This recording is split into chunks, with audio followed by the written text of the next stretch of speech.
right, so you're at a fair. The food, the rides, the animal judging. Do you watch in amazement as farmers, sometimes even children, lead their show animals calmly in a parade before the judges? I do. I mean, how do they do that? Well, we've been raising sheep for 5 years, and I figured it's high time I found out. So I called upon Rebecca Gunther at Jersey West Farm. And although Rebecca and I have exchanged many emails, being fellow churro breeders, we've never actually met. So this is a treat to finally see her in person, get to view her huge flock of beautiful Navajo-Churro sheep, and get the tips on sheep wrangling in the show ring. This is Rebecca Gunther, and this is her Jersey West farm. We should shake hands, but then I hugged you when I first pulled up because we've exchanged so many emails and been in contact, and we have so many mutual friends in the churro community. So it's great to finally meet you. It's great to meet you too. Thank you so much for taking some time out to spend with us this morning and talk about the sheep. No problem. How long have you been raising churro sheep, Rebecca? I started with churro sheep in the fall of 2006, so it's almost 4 years now. And that wasn't your first foray into raising animals? No, right? I've been raising my own flock of sheep since I got to this property, which was when I was 16. And that was 11 years ago. And we were talking earlier, you were in the 4-H club. I was. As a youngster. Yeah, I started in rabbits, but when I moved in with my grandparents when I was about 10 and a half, I don't remember being asked to go to the sheep club. I just remember being taken to one of the meetings at the one sheep farm, and I went and walked into this room full of kids, and I don't recognize any of them. My grandpa's like, sit by Amity, and I remember I did a full circle looking at every face, and I was like, I've got no idea who Amity is. And then they like pointed, and they're like, over there. And there was no turning back. There was no turning back. They took me outside, and they handed me foot trimmers, and they flipped over a sheep, and I was like, excuse me? And it just went from there. Wow. Okay, so fast forward to Jersey West Farm. 3 years ago, you got your first Navajo-Churro sheep after doing some research. Tell us about the breeder who first gave you the information about churro sheep. When I tried to get information on Navajo-Churros, for some reason I couldn't find the address for our normal association, and I instead ended up mailing Marion White of Land and Lamb Company in Vermont, and she was probably the best person to ask about everything because she fell in love with the sheep years ago when she was doing a Nova shoot down in the Southwest, and just threw 6 of them in the back of her pickup and trucked them all the way back to Vermont. And she sent me photographed news articles, and she sent me information on the sheep, and she sent me actual color pictures of her lambs. I just fell in love with them. It's so hard not to fall in love with the Navajo-Churro. It really is. So we've got a big weekend coming up, the Garden State Sheep Fest. Yeah. Sheep and Wool Fest. And you're a big part of this Sheep and Wool Festival. Come Sunday, there's going to be a churro day. So there's going to be some sheep showing going on. Yes. And some seminars and a big gathering of churro breeders. Yep. So what goes into preparing your sheep to show at a show? All right, well, luckily churros don't have to be fit that much. Sometimes the fitting is the most intensive part of preparing for sheep for show. And what do you mean by fitting? That's where you wash them, and depending on what kind of wool they have, you will be carding them, which is like fluffing them up and making sure that their coat's nice and smooth, and you'll be trimming them and shaping them to the shape that you want. Okay. And it can be very complicated, but luckily churros are supposed to be shown like au natural, pretty much. Okay. So we ended up washing these guys because it's been so droughty here that they really had a lot of dust in their fleeces. We were surprised. The one sheep we thought was completely apricot colored, and it turns out she really wasn't. Well, that happens. Yeah. So we washed them, we trimmed their feet because you want to make sure that they have got nice feet under them, especially when going to the show, and clean up their ears, make sure their ear tags are legible, and that's pretty much it. That sounds great. Okay, so we're going to start by bringing out one of Rebecca's sheep, and she's going to start to give us some pointers. Eventually. Come on. Go on then. Come on. Come on. I got this. Oh, come on, Starshine. Come on. Come on.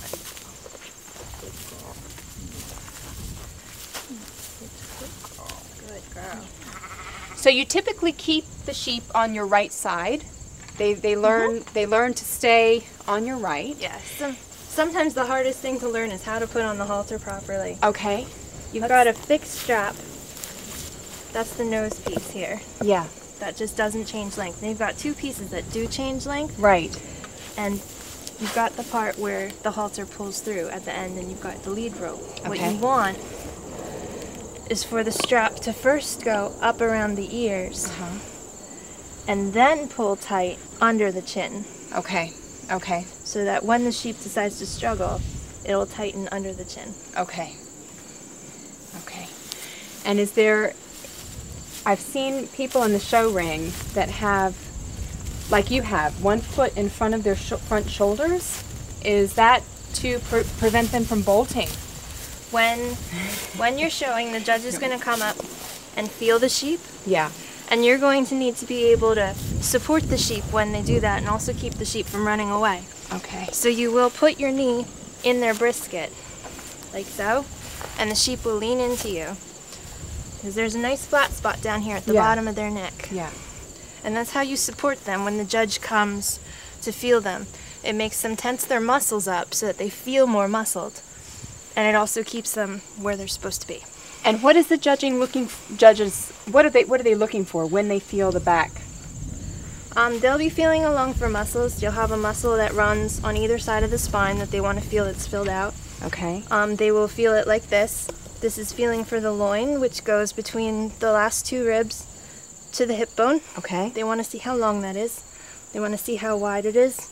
And they will very gently feel how deep it is as well. They'll also be feeling back here for the leg muscle. There's actually the one muscle they really want to grab is this one right here. You want to feel how full that is. So judges will feel that. On a ram, they'll also check the scrotum. And basically they're just checking the overall condition of the sheep and how well muscled it is. And I've read conformity used. Is that conformity? Confirmation. Confirmation.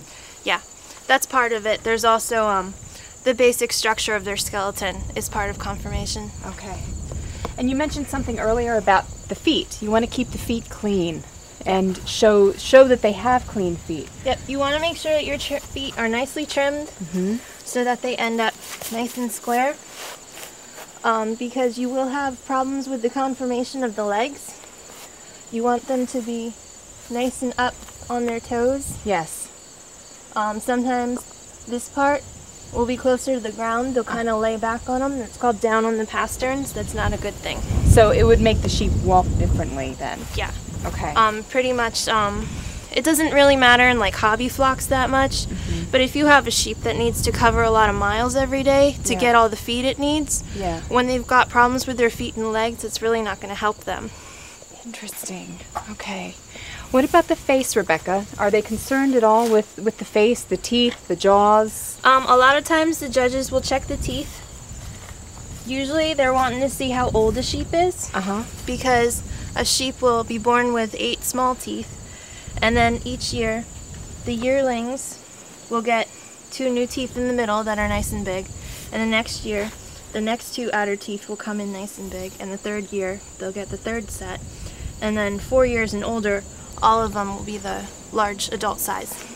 They'll also be checking, to make sure the eyes are healthy and the ears. And on a Navajo-Churro, they want to see a nice clean face like this one. They don't want wool up on the cheeks. So this is a good hue for that. Let's talk about some of the Churro characteristics. Okay. Some things that make the breed stand apart, and some traits that you want to keep and further along, especially if you have breeding stock. You mentioned already that you want to keep the wool from their face. Yeah, you want to have a nice clean face.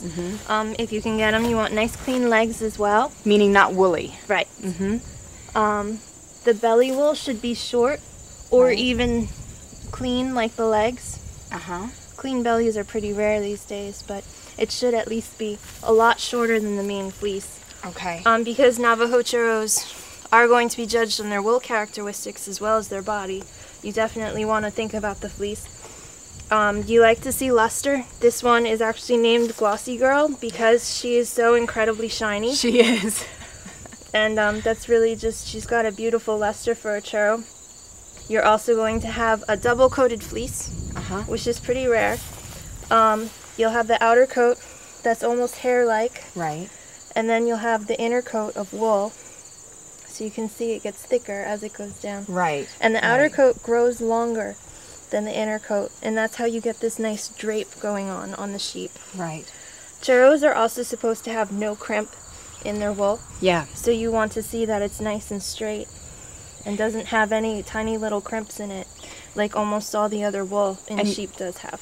Crimp would be like I liken it to a woman getting a perm. Yeah. Right? It's very tight and wavy. Yes. And what about this? Linda, another churro breeder, talks about the split, the way the wool will fall off the shoulders. Have you ever referenced that or had anybody ask about that? Not really. I mean, I have noticed it in the churros though, because the wool gets so long and does drape so nicely. Yeah. You will tend to develop a line down the back, especially over the shoulders. Like you can see she's got a natural kind of split here. It's not really dead center, but right. You know, because like apart. Yeah. The wool just naturally develops apart, especially if they're like out in the rain or something like that, because that will weigh down the wool and then it'll just kind of part.